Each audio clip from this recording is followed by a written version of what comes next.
দুই প্রতারণা চক্রের চাই ধৃত। দুটি প্রতারণা চক্রের হদিশ হাওড়া সিটি পুলিশের, আর দুটো ক্ষেত্রেই ভিন রাজ্য থেকে গ্রেফতার দুই পান্ডা। কথা বলবো দেবাশিসের সঙ্গে। দেবাশিস, এই দুজনের বিরুদ্ধে ঠিক কি অভিযোগ, কিভাবেই এরা পুলিশের জালে ধরা পড়লো? দেখো, মূলত দুটি প্রতারণা মামলার অভিযোগ হয়েছিল দুটি থানায়, একটি বিগার্ডেন, একটি শিবপুর থানায়। কিন্তু এই যে মামলা, সেই মামলাটির গুরুত্ব বুঝেই কিন্তু গোটা ঘটনা তদন্ত শুরু করে হাওড়া সিটি পুলিশের সাইবার ক্রাইম বিভাগ। যেখানে দেখা যায় যে একজন মহিলাকে কার্যত তার বিরুদ্ধে একাধিক অভিযোগ তুলে সিবিআই অফিসার থেকে এক যুবক, সে কানপুর থেকে বসে তাকে কিন্তু ডিজিটাল অ্যারেস্ট করে এবং তাকে কার্যত 4 দিন ধরে গৃহবন্দী করে রাখে, সব রকম নজরদারি শুরু করে এবং সেই নজরদারি থেকে সরতে গেলে তাকে টাকা দিতে হবে। 27 লক্ষ টাকার প্রতারণা হয়।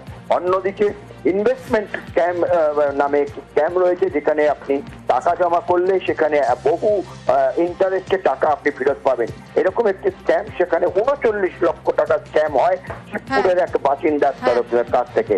এই দুটি ঘটনা তদন্ত শুরু করে একজনকে কানপুর এবং একজনকে দিল্লি থেকে গ্রেফতার করে হাওড়া সিটি পুলিশ। ভিকটিম প্রায় 4 দিন ধরে ডিজিটালি অ্যারেস্টেড ছিলেন। ওপারে যিনি ফ্রডস্টার যে ছিল, সে নিজেকে সিবিআই অফিসার বলে পরিচয় দেয় এবং একে ডিজিটালি অ্যারেস্ট করে রাখে। এই মেয়েটা প্রায় 27 লাখ টাকা উনি দিয়ে দেন যে ভিকটিম আছেন। ভিকটিম বুঝতে পারেন যিনি প্রতারিত হয়েছেন। উত্তরপ্রদেশের কানপুর থেকে আমরা একজনকে অ্যারেস্ট করি, এর নাম হচ্ছে বিশাল সিং। বাট বিশাল স্বীকার করেছে যে ওই বেসিক্যালি এই গ্রুপের মাথা আছে, ওর থেকে লিড নিয়ে বাকিদের ধরার চেষ্টা করব। ওর অ্যাকাউন্টেই প্রায় 6,65,000 টাকা গেছে।